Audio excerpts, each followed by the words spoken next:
Lait, cookies, macchiato, beurre, smoothie, café, ces 6 produits ont un point commun, le CBD ou cannabidiol, une molécule extraite du cannabis. Cette molécule, aux propriétés supposées relaxantes, est l'ingrédient vedette de ce café parisien. Là, on a les fleurs de chanvre. Sa variété, c'est la Blue Dream, à 8% de CBD. On part de ça pour faire toutes les infusions qu'on utilise et qu'on met dans le lait. Et on l'utilise pour faire la pâtisserie, comme par exemple les cookies, les brownies et aussi les boissons chaudes et les boissons froides. En plus du CBD, ces aliments contiennent du THC, le célèbre composé psychoactif du cannabis.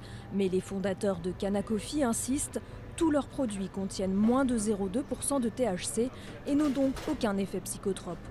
On ne cherche pas à se défoncer ici, on cherche plutôt à se détendre. Et puis on est clair avec les clients, si vous cherchez à se défoncer, ce n'est pas ici que vous allez le faire. En France, certaines variétés de cannabis peuvent être utilisées à des fins commerciales dans l'alimentation ou le bâtiment, si elles contiennent moins de 0,2% de THC. C'est a priori le cas de ces produits ultralight. Pour lever toute ambiguïté, la mission interministérielle de lutte contre les drogues a rappelé que la présence de THC dans les produits finis était interdite, quel que soit son taux.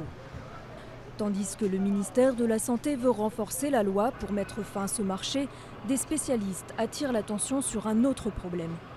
Mais on n'a pas encore assez de données, de recul pour vraiment savoir qu'est-ce que ça fait, quels sont les risques. Et puis surtout, il y a tellement de styles, non seulement de styles, mais de variétés et de dosages de CBD qui sont vendus et de e-liquide à base de CBD différents que là, on ne sait plus tout à fait ni les effets, ni la concentration, ni les risques potentiels que ça peut avoir.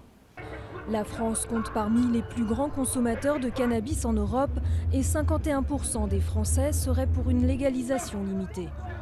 La commercialisation légale de CBD pourrait être une voie vers la dépénalisation du cannabis.